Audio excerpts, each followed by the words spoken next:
honoring women and honoring the feminine part in us.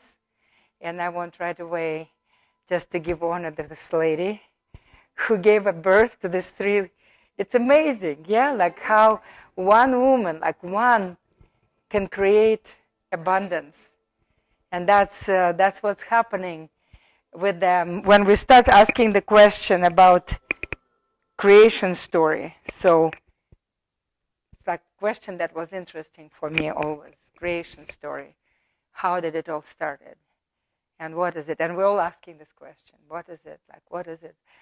How did it all started? And I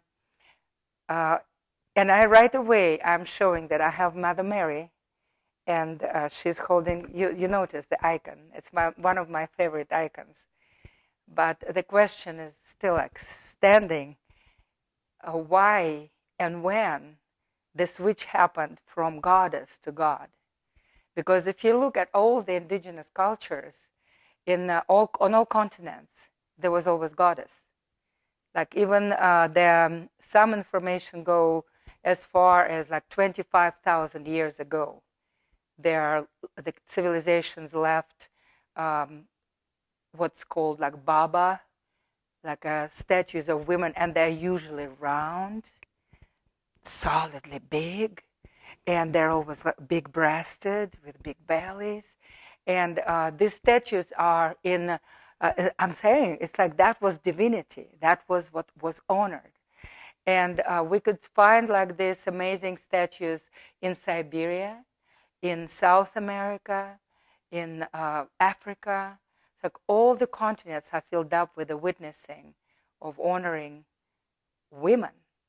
And as we know that before this 2,500, 2,000 years ago, matriarchal societies were the primal societies.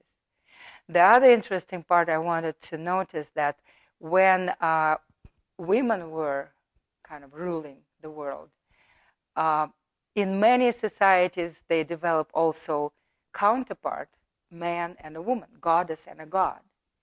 And if you take Hinduism, that I like very much, I traveled through India and witnessed that was amazingly shocking. If to say seriously, it was amazingly shocking because India, you can't even imagine, nobody was in India. You can't even imagine how people do not speak about that. But when you come to India, this sexual energy is in the air, absolutely in the air, because there are a lot of statues that are very exposed, but it's also a lot of places with a what's called phallic symbol, and it's literally, you see, like it's amazing stone penis that's venerated with the petals and flowers, and women are coming and bringing all the flowers or some food, like nurturing that kind of the beginning. So what I wanted to emphasize that when women were in power, they like to emphasize two beginnings. There is the she and there is the he. And then something happened and society transitioned to male dominancy and to man dominancy. And the amazing thing also happened that was always like strange to me and shocking, that women became kind of on the evil side. And women became like, oh, that's evil Eve who brought the apple, and she bit the fruit that's not allowed, and the sin started. And the question is like, why it started to be called the sin, what initially was seen as a creation power and the power of creation of everything in the universe. I like one amazing teacher that I actually knew her personally, and she wrote a book that I have it here, Christine Page, and she is very intellectual, very in the head. And that's the thing, that indeed for women it's much better to be grounded in the body also, not just jump into the head. And I will be bringing this comparison, men and women. But she's very much into head, and I'm like, just pushing myself into this head. But in our workshop, and that's what exactly I like to balance. I like to balance a bit of head. We're starting with head because that's where we live. Society that's vertical, that's young, that's in the head. We want to understand what's happening. But then we will balance it into immersing into our bodies and studying our bodies, understanding our bodies more and more. Like in these 2 days, today and tomorrow, tomorrow bigger part, tomorrow mostly we will be focusing on the real amazing practices that will help us to strengthen and understand our energy flow, and even to hear some currents that are running in our body. So, but if to go back to Christine Page, she brought another amazing aspect why this theme is so interesting to me. It's what's happening right now. What's the time we're living? The time is very unsettled. And what's happening? And she described it from Mayan tradition that I respect and love very much. And that was one of the first countries when I came from Russia. I right away went to Mexico. I want to see Mayan culture. Went to all the temples, pyramids. And so from Mayan tradition, right now, it's not over. It's not just 2012. And her book is named 2012, The Return of the Mother. But indeed, if you start reading and you look at it, what's happening, we are right now going through this, it's called dark rift. We entered into this rift in 80s, somewhere in the middle of 80s. That's exactly was the collapse of our country. It's just all weird events started. If you look everywhere, 86, 87, weird stuff started happening all over the world. And it's ending not at 2012. It actually goes to mid-20th, 2020 and 2025, actually, mid-20th, where right now we are witnessing again weird things start happening in this country. And if to look at the astronomical perspective, because she brings all this scientific astronomical data, that it's not just, because Mayans were amazingly great astronomers. And what's happening is if you look at Milky Way, and unfortunately today is such a cloudy sky, why another reason I like to do it on the land, because here the sky is amazing when there are no clouds, and I don't think we will have it tonight like that sky. But if you look at the sky, and right in here, right when you come out, you can see the whole Milky Way. And if you look at the Milky Way with the understanding of the ancient patterns, you will see this pattern. And this is, so Milky Way is seen like a mother galaxy, like our mother galaxy, where we are actually on somewhere outskirts. And that's why we can see it, look at it so nicely. And there are legs. And then I want even to draw this because I brought this thing. But it's from this book, her book. So if you look, it's really so. There are, I could take darker one. There are bright stars like that, bright stars like that, then stars like that, and there's this dark shaft, and this is dark spot. And it literally looks like a mother galaxy, mother. So she calls it the entrance. The dark shaft is right in here. It's like entering the mother's vagina. And this is the belly, fruitful belly. I know I didn't write vagina in the right place, right in here. But this is the belly where everything is cooking. And this is the heart of the mother galaxy. And what's happening, we are passing this part. This is a dark. If you look at the sky, this is a dark part, really dark part. I mean, there are stars here, but this is more dark, and this is even more dark entrance. And we are right now, so in the 80s, we came up to this, and then it takes about 40 years to cross this. And in 2020s, we'll be coming out of it. And that's exactly what Mayans were calling. So, yeah, and this place, why it is so special to be at that place, right, meeting in the dark shaft. because we are the closest, our solar system comes the closest ever to the heart of the mother. It's as I'm saying, they could not exactly predict, because they were saying that that's the passing. That's the passing. Probably, yes, somewhere right in here. It's 2012 when they were expecting the most radical events happening. But it's still all, we are still crossing this dark shaft. And they called dark road, or the black road towards the center, towards the heart of the galaxy. And it's the closest we ever been, because then solar system will start moving away from it, farther and farther. It does its circulation, and then it comes again. And its circle is happening once in 26,000 years. So that's what Mayans were saying. And this transition, like going through this dark period, Mayans were calling it, in this instance, by 2012, will be the end of the world. And it's actually, it will be some absolutely out of the dark. And darkness is always, it's like a yin, and it's potentiality. We do not know how it will unfold. But out of the darkness, you usually come into the light.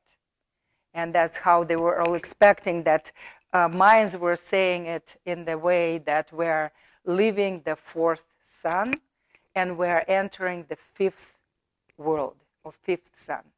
So that's, nobody knows what will be happening.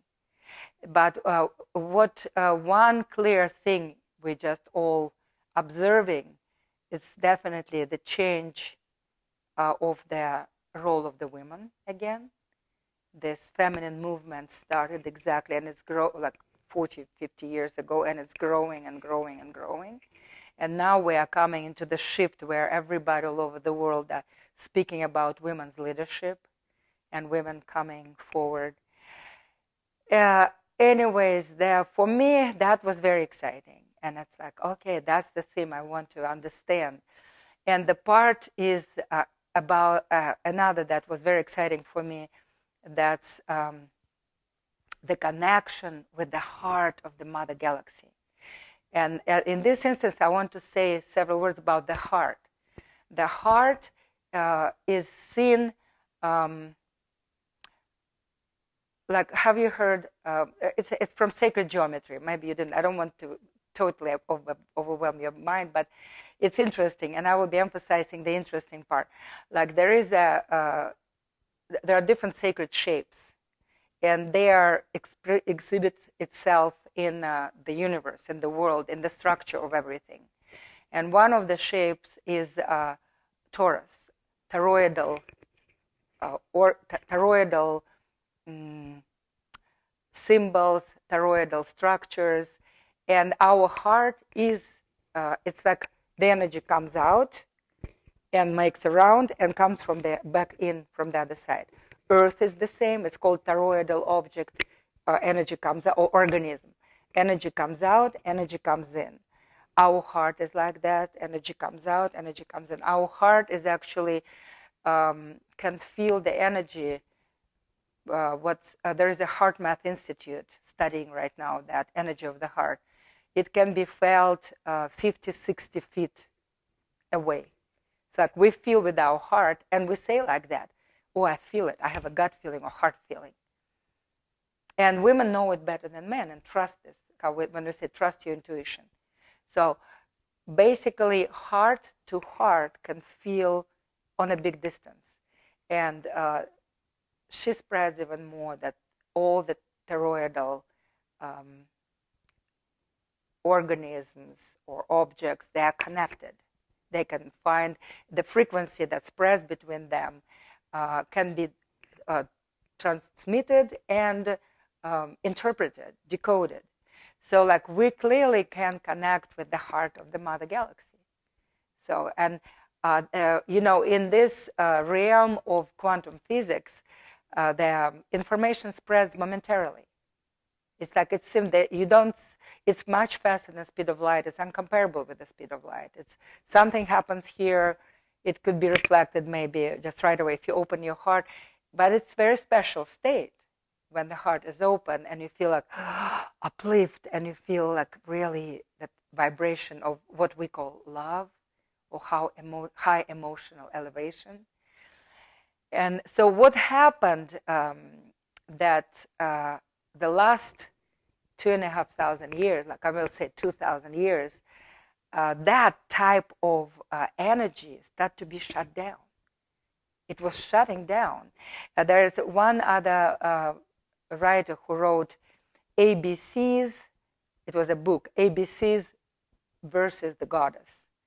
And he was even more connecting it when man dominancy started to take over, and they started to develop alphabet versus intuitive spread of intuitive knowledge through visual images, storytelling, just art objects, creating art. They started more focusing on left brain, that is corresponding to the logical mind. Right brain is corresponding to the intuitive mind, that considered that women are more connected to intuition. And the man's mind is more connected to logical mind. And that's exactly in logical mind is center Broca, where it's responsible for our literacy and ability to accept symbols and decode the symbols. So society chose that path and went into all this symbols, or now we're even more speaking about, say, like IT systems. It's kind of a combination, because that's why the switch started possible, because when we start to develop cinematography and people switch to visual images, and visual became so important. And then now with the all our contemporary technology, we switch to visual a lot. So it's still a lot of symbols, but a lot of visual symbols. And we're kind of like shifting back to, we're reminded that yes, intuitive brain is very important. Yes, our all that is qualified like a feminine, traditional feminine. So that was my big interest. I wanted, what's feminine? What's the difference, feminine and masculine? What's the differences? So, and that of course led me to the theory of yin and yang, the Taoist theory. Taoists were amazing masters also to speak about that, like the great Tao, that is kind of a neutral, gender neutral. They were not emphasizing that it is masculine or feminine. It was neutral Tao, but out of this neutral Tao came out right away the yin and yang. And the yin is what classically feminine, and yin is, we'll say, if to speak about the mind quality, yin mind is multitasking. It's capable of processing a lot of details in a short period of time, and simultaneously, parallel, versus mind's mind is more focused, because they were the hunters. It was more focused and kind of like a sharp arrow oriented on resolving certain problems. Another side that's feminine beginning is considered to be like a dark, man is bright. Traditional masculine features are brightness, young features, brightness, verticality, versus the women's are like dark, moist, horizontal. Energy in women's body are running and need to be honored in horizontal way. It's okay. Do you want to drink? Drink some. Yeah. Oh. So, and we will be honoring horizontal orbits a lot. So, because most of the practices that people, even in Qigong and yoga, they emphasize men's practices, young practices, vertical practices. And women principle is horizontal. We want to lay down, we want to rest, we want to stretch the legs. And that's images, they also start to disappear. I mean, we have to always run. A woman have to be, and that's another part what I wanted to add to this political changes. Yes, women are called to rule and participate in leadership, but they were really proposed to adopt male's principles. It's like women are not women. They are just, it's like, well, I don't know, like I will not touch political things, but like when we know the candidate, I touch it anyways. Hillary was coming like a candidate. I was looking, that's like a man, you know? And I am for woman to be a leader, to be a president, but it has to be real feminine beginning that represents truly feminine. And from this feminine position, it can be still accepted as a leader. But not a woman becoming like a man, making like millions things and sharp and expressing a lot of hostility and absolutely ignoring this field of compassion and field of acceptance of pain and working on transformation in a feminine way where we express solidarity, compassion, but not like, let's change it, let's cut it off, let's just, it's not surgical. Surgical is a male's way.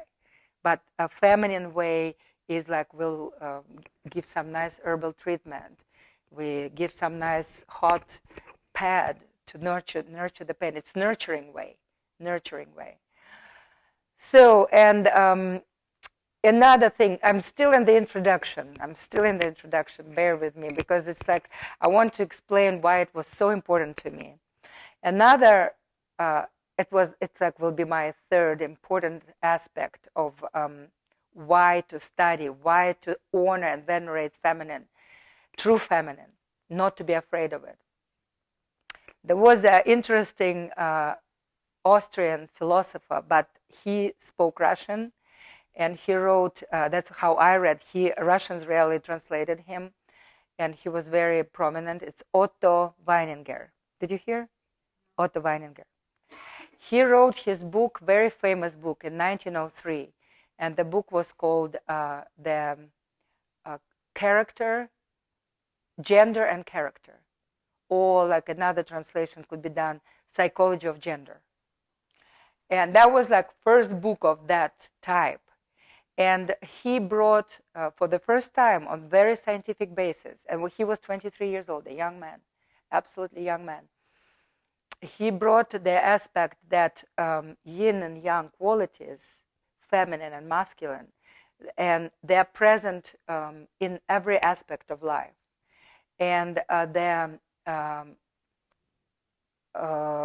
he tried to bring the aspects of what's called gender confusion, and he was explaining that it was happening even in the biologically natural world, among animals, even in botany. He was bringing examples from botany where the traditional functions like of the feminine could be like interfered with the presence of a lot of masculine functions. So he was very interested how this masculine functions and feminine functions, and he was defining using actually a lot the Taoist, how we were expressing feminine, like he was saying that feminine, it's emptiness, it's dark, and he was emphasizing it in a very kind of a negative, and it is negative. It's like they say masculine is positive and feminine is negative. If masculine is active, feminine is passive. If we take really pure masculine and pure feminine. But indeed, in nature, everything is mixed up. If you take any organism, there will be a certain amount of feminine and masculine present. Like each of us will have like certain amount of feminine, certain amount of masculine. But this man, this writer, Otto Weininger, he was the first that he made feminine sounds really scary. Like some men, they're really afraid of feminine and they avoid. And he also made the comparison, it will be very strange for you, but it is in the book, between femininity and Jewishness.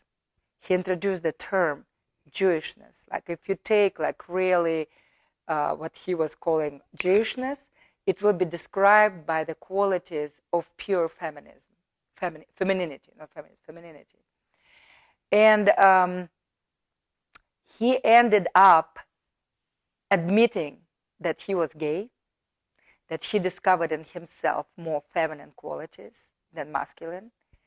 And after writing this amazing book, he committed suicide.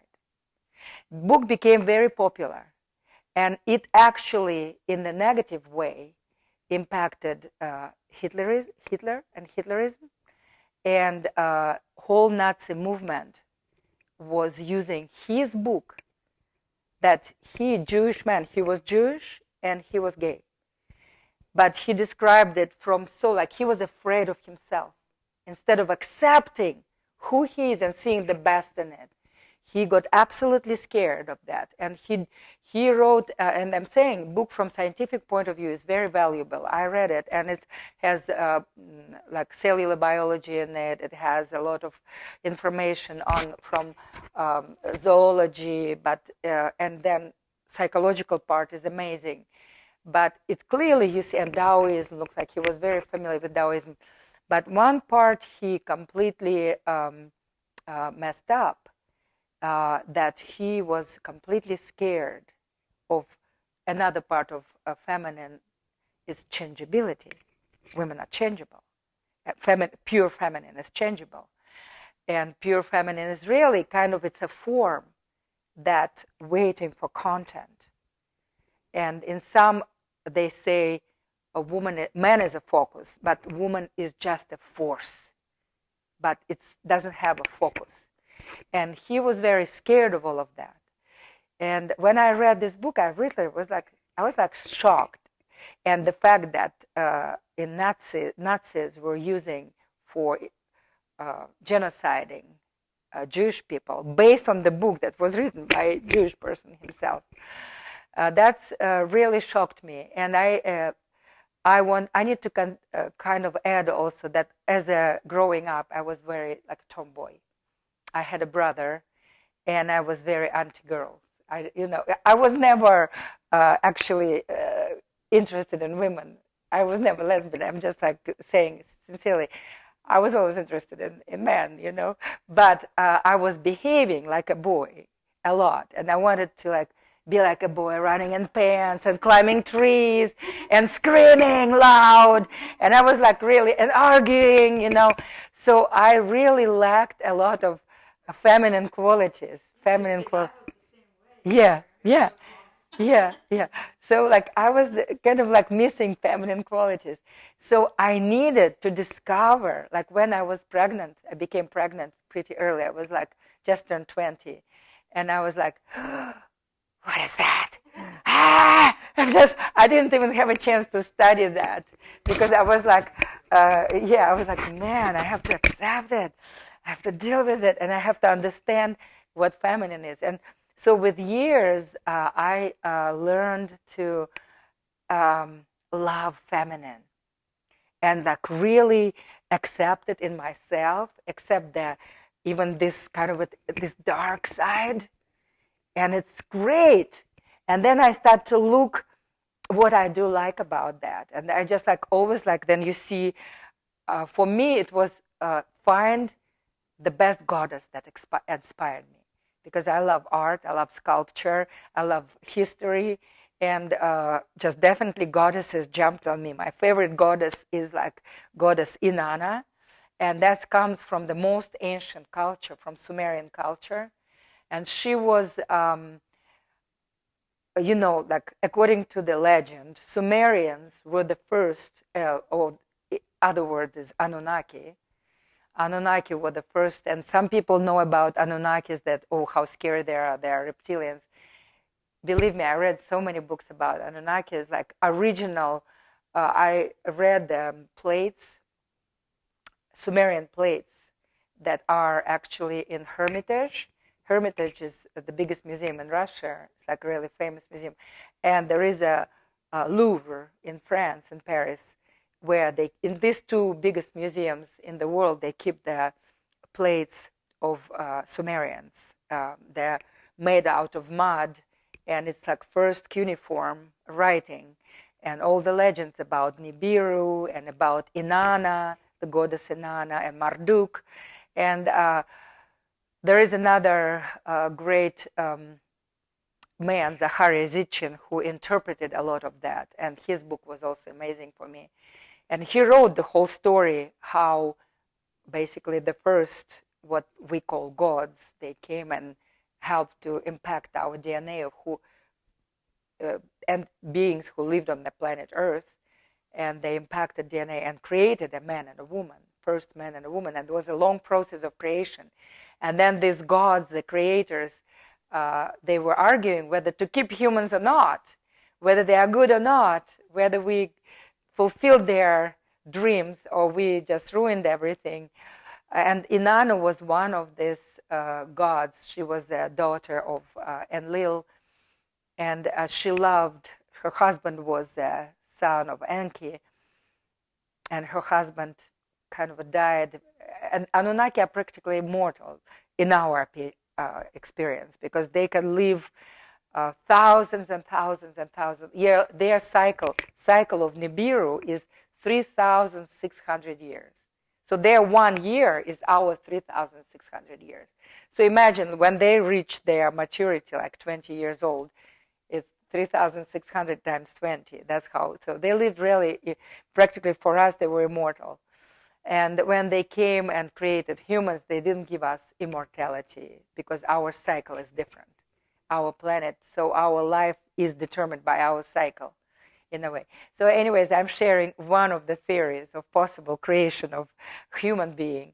And actually the Bible that appeared later, it used all the materials of Sumerians, all the legends and stories of Sumerians that are in the book of story of Gilgamesh, and that's preserved. It's written, it's also preserved, and it's in the Great Museum of the World, the original material of the story Gilgamesh.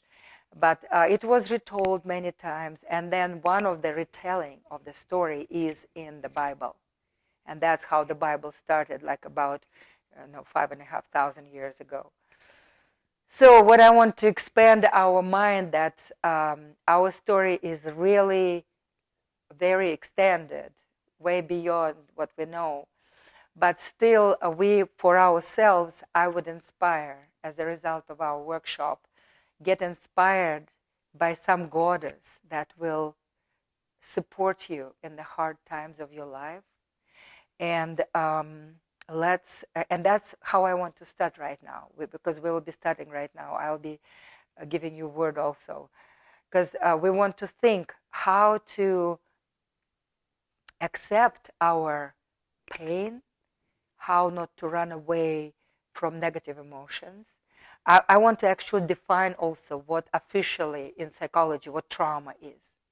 Traumatic experience is when we experience something, it shocked us, we were actually impacted in a very strong negative way, but then we somehow were not capable to process it. We ran away from that. We closed this page fast, and we forgot about it.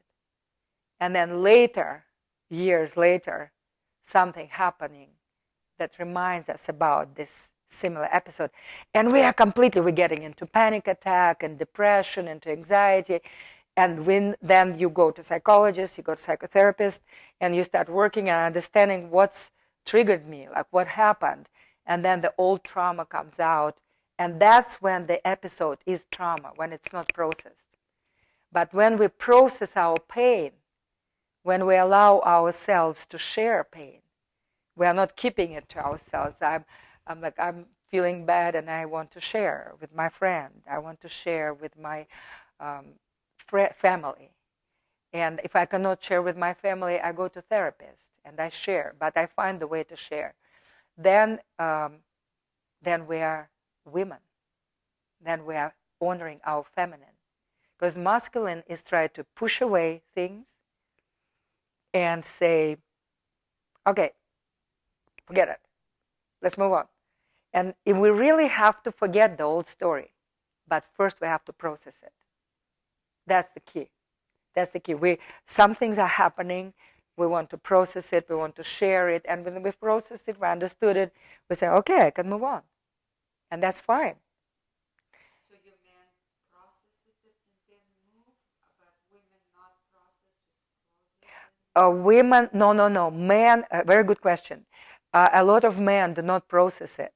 So They just like, they leave the trauma.